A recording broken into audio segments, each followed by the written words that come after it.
बंधुओं को विशेष विषय पर बिहार के बुलाने का मकसद इतना ही था कि लगातार एक सप्ताह से माननीय संजय झा जदयू के कार्यकारी अध्यक्ष और भाजपा शासित बिहार और दिल्ली की सरकार के मुख्य पार्टनर और उनके सहयोगी नीरज कुमार लगातार गलत बयानबाजी और विषवमन कर रहे थे एक ऐसे विषय पर जिस विषय को इस तरह से मैं कह सकता हूं कि हसुआ के ब्याह में खुरपी का गीत गाना। विषय है भारत बांग्लादेश जल संधि का, और जो लिखा गया है उनके द्वारा मीडिया में, टाइम्स ऑफ इंडिया और किसी और अखबार में लिखा गया है, प्रभात खबर में, हिंदी में, अंग्रेजी में, और उनके लगातार बयान हैं 3 दिन के, या उनकी पार्टी के बयान हैं, वो फरक्का बराज की बात कर रहे हैं। दोनों अलग अलग विषय हैं। हम दोनों अलग विषय को अलग अलग इसलिए कह रहे हैं कि दोनों को अलग से हम ब्रीफ करेंगे। हम पहले आते हैं भारत बांग्लादेश जल संधि, जिसकी समीक्षा इस साल होना है, या उसको कह सकते हैं कि रिन्यू होना है अगले 30 साल के लिए। 1996 में जब समझौता हो रहा था, तत्कालीन सरकार लालू प्रसाद जी पार्लियामेंट के मेंबर थे।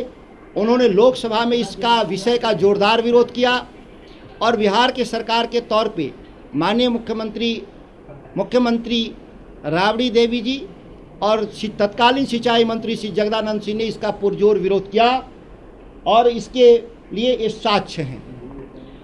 ये करीब 65 पेज का साक्ष्य है, जिस पर आपको दे दूंगा, आप देख लेंगे किस तरीके से बिहार सरकार अपना केंद्र सरकार के सामने पक्ष रख रही थी। उसके मुख्य विषय को भी मैं आपको बता देना चाहता हूँ। ट्विस्ट है इस पूरे मामले में, यह भारत की राजनीति के लिए है। ये गंगा जी केवल बिहार की नहीं है, गंगा जी केवल भारत की नहीं है, वास्तविक रूप से गंगा जी अंतर्राष्ट्रीय सवाल हैं, क्योंकि इनके गंगा जी के कैचमेंट में नेपाल, बांग्लादेश, भारत और भूटान, ये 4 देश पड़ते हैं। इसीलिए जब भी कोई समझौता होगा गंगा जी पर, इसका राष्ट्रीय और अंतर्राष्ट्रीय असर होना ही है। बिहार सबसे बड़ा भुक्तभोगी है, विषय यह है। लेकिन जो बात सीधा दिख रहा है, इतना सीधा नहीं है। इस देश की सरकार मोदी सरकार नहीं चलाती, इस देश के सरकार को कॉरपोरेट चलाते हैं। मैं देश की बात कर रहा हूं यहाँ पर। अब इस देश में एक व्यापारी हैं जिनका नाम है गौतम अडानी। वो गोड्डा में एक पावर प्लांट बनाए हैं, SEZ पावर प्लांट बोलते हैं उसको। स्पेशल इकोनॉमिक जोन में वो पावर प्लांट बना है, जिसका काम है बांग्लादेश को बिजली सप्लाई देना। जिस बिजली सप्लाई के विवाद में महंगी बिजली दे रहे थे बांग्लादेश को, वहाँ पे सरकार गिर गई थी। जो वहाँ एक बड़ा आंदोलन हुआ, उसका बड़ा एक कारण ये था बांग्लादेश के भीतर कि भारत से महंगी बिजली अडानी से खरीद रही है बांग्लादेश सरकार, और जिसका बकाया कितना पैसा था अडानी का बांग्लादेश पर, 8,000 करोड़ रुपए बकाया था। वो चुका नहीं पा रहे थे, वो अभी भी बकाया है। आपने देखा होगा कि भारत सरकार अडानी के मददगार बांग्लादेश में उच्चायुक्त त्रिवेदी जी को नियुक्त किया है, किसी राजनेता को पहली बार। अन्यथा किसी देश में राजनेता की नियुक्ति नहीं होती राजदूत के रूप में। बांग्लादेश में एक राजनीतिक व्यक्ति त्रिवेदी जी को भेजा गया। क्यों? यही वो 8,000 करोड़ की वसूली है बांग्लादेश से। किसके लिए? भारत सरकार के लिए नहीं, अडानी के लिए। अब संजय झा जी को दिया गया है अमित शाह और मोदी जी के द्वारा टास्क कि आप बांग्लादेश भारत का पानी विवाद चलाइए, पानी विवाद चलाइए, पानी को इशू बनाइए बांग्लादेश और भारत के भीतर कि भारत पानी नहीं देना चाहिए बांग्लादेश को। बड़ी अच्छी बात है, भारत सरकार न दे पानी बांग्लादेश को, इससे हम लोग को कोई आपत्ति नहीं। हमारी तो शुरू से आपत्ति रही है बिहार की, और हमारी पार्टी का भी आपत्ति रहा है कि हमारे पास गंगा में सरप्लस पानी नहीं है कि हम दूसरे देश को पानी दे सकें। कहने के लिए अंतर्राष्ट्रीय और अंतर्राज्यीय था, लेकिन उसका भुक्तभोगी कौन था? बिहार। क्योंकि बिहार में गंगा जी का कैचमेंट एरिया मात्र 17% है, जबकि हम जो बांग्लादेश को पानी देते हैं उसमें बिहार की हिस्सेदारी कितनी है? 50% से ऊपर। मतलब 35-36% जो एक्स्ट्रा पानी जा रहा है बांग्लादेश को, वो पानी जो उत्तर प्रदेश को देना था, जो पानी उत्तराखंड को देना था, अन्य स्रोतों से देना था, वह पानी न मिल करके, इसमें मध्य प्रदेश भी है, क्योंकि सोन आती है जो गंगा बेसिन की एक सहायक नदी है सोन, जो मध्य प्रदेश उत्तर प्रदेश होकर आती है, उससे भी पानी हमको मिलना था। पर्याप्त पानी नहीं मिलने के चलते हमको बिहार का जो अपना पानी है उसको हम जो खेती में इस्तेमाल होना चाहिए था, जो उद्योगों में इस्तेमाल होना चाहिए था, जो शहरीकरण में पानी पिलाने के लिए इस्तेमाल होना चाहिए था, वह पानी इस्तेमाल नहीं।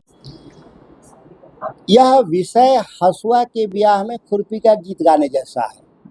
विषय है भारत बांग्लादेश जल संधि का। बयानबाजी हो रहा है फरक्का पर। वास्तविक बात यह है कि अडानी जो गोड्डा में जो पावर प्लांट है जिसके जरिए बांग्लादेश को बिजली जाती है, उस बिजली बिल बकाया है बांग्लादेश पर 8,000 करोड़ का। उस अडानी के पैसा के भुगतान के लिए भारत सरकार, मोदी की सरकार दबाव बनाए हुए है कि अगर आप अडानी का पैसा नहीं देंगे तो हम लोग भारत गंगा जल संधि का समझौता रद्द कर देंगे और रद्द करके आपको पानी देना बंद कर देंगे। तो यह भारत के हितों के लिए नहीं हो रहा है पूरी संघर्ष। संजय झा का बयान भी अडानी के उस बयान का ही समर्थन है। अगर सच में संजय झा जी को लगता है कि बिहार के साथ नाइंसाफी हुई है, जो कि हुई है, राष्ट्रीय जनता दल लालू प्रसाद जी शुरू से इसका विरोध किए हैं, नीतीश कुमार ने कभी विरोध नहीं किया, तो बिहार की सरकार से समर्थन वापस लीजिए और केंद्र की सरकार से समर्थन वापस लीजिए, अगर बिहार का हित चाहते हैं तो। लेकिन नहीं, ये तो कालिदास बने हुए हैं। फरक्का तोड़ दो। फरक्का बिहार के लिए गेटवे ऑफ सी है, उसको अगर आप तोड़ दीजिएगा तो बांग्लादेश को फायदा होगा।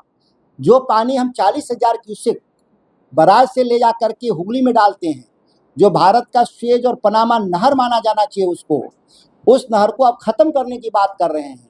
और बिहार, नेपाल, बांग्लादेश कर रहे हैं, पश्चिम बंगाल और उत्तर प्रदेश को जो नौ परिवहन के जरिए जो माल ढुलाई होता है वो परमानेंट आप बंद करने का आप बात कर रहे हैं, यह बेतुका बात है।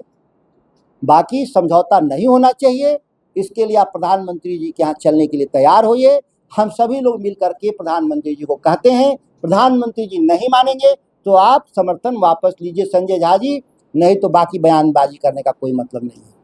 सर, आपने अपने प्रेस नोट में एक बातें कही है कि आगामी भारत बांग्लादेश जल संधि वार्ता में पूर्व बिहार सरकार तथा राज्य के जनप्रतिनिधियों के साथ उच्च स्तरीय बैठक होनी चाहिए, इस पर आपका क्या कहना है? यह सर्वदलीय बैठक इसलिए की जाती है कि कोई एक सार्वजनिक और सामूहिक रूप से एक राय हो जाए कि हम लोगों को दिल्ली के सरकार के सामने क्या पक्ष रखना है। यहाँ जाने के बाद ये ना कन्फ्यूजन हो जाए कि जैसे कि अभी कन्फ्यूजन हुआ है, बात भारत बांग्लादेश ट्रीटी की बात हो रही है और यहाँ पे विवाद फरक्का को तोड़ने की बात पर आ गई। ये दोनों अलग अलग विषय है। फरक्का 1961 में बना था और ये आपका जो बांग्लादेश समझौता हुआ 1996 में। दोनों विषय ही एक नहीं है, दोनों का पर्पस ही अलग अलग है, और फिर भी आप दोनों को बैठ जोड़ करके कालिदास की भूमिका में आप घूम रहे हैं। डॉक्टर बाबू, एक अन्य प्रश्न है। हाल के दिनों में आपने देखा होगा पटना के